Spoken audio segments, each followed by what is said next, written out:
വിഷ്ണു ശാലിനിയുടെ പുതിയ എപ്പിസോഡിന്റെ ഒരു പ്രൊമോ വന്നിട്ടുണ്ട്. അതിൽ കാണിക്കുന്നത് വിഷ്ണുവിന് നല്ല പനി. ആ പനി കാരണം ഹോസ്പിറ്റലിൽ അഡ്മിറ്റ് ചെയ്തിരിക്കുകയാണ്. അങ്ങനെ വിഷ്ണുവിനെ കൊണ്ടുപോയതിനു ശേഷം ശ്യാമ ശാലിനിയെ ഫോൺ ചെയ്യാം. വിഷ്ണുവേട്ടനെ പനിയാണ് കുഞ്ഞേച്ചി, ഹോസ്പിറ്റലിൽ അഡ്മിറ്റ് ചെയ്തിരിക്കുക എന്ന് കേൾക്കുമ്പോ തന്നെ ശാലിനിയുടെ ഉള്ളു പിടയ്ക്കാണ്. അങ്ങനെ വിഷ്ണുവിനെ കാണണം എന്നുള്ളൊരാഗ്രഹം വരിക.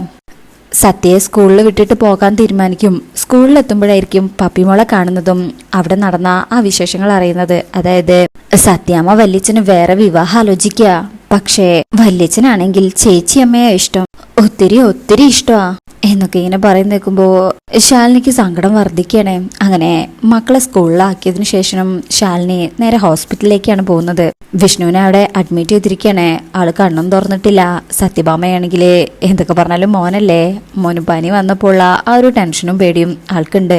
പുറത്ത് തന്നെ നിൽക്കുന്നുണ്ട്. അപ്പോഴായിരിക്കും ശാലിനി അങ്ങോട്ട് വരുന്നത്. അങ്ങനെ ശാലിനി വിഷ്ണുവിനെ കാണാൻ വരുന്നത് കാണിച്ചുകൊണ്ടാ ഈ പ്രൊമോ അവസാനിക്കുന്നത്. ഇവിടെ വെച്ചെങ്കിലും വിഷ്ണു ശാലിനിയും കാണാമെന്ന് നമുക്ക് ആഗ്രഹിക്കാം. അപ്പോൾ ഈ പ്രൊമോ റിവ്യൂ ഇഷ്ടപ്പെട്ടിട്ടുണ്ടെങ്കിൽ ചാനൽ എല്ലാവരും ലൈക്ക് ചെയ്ത് സബ്സ്ക്രൈബ് ചെയ്ത് സപ്പോർട്ട് ചെയ്തേക്കണേ. താങ്ക്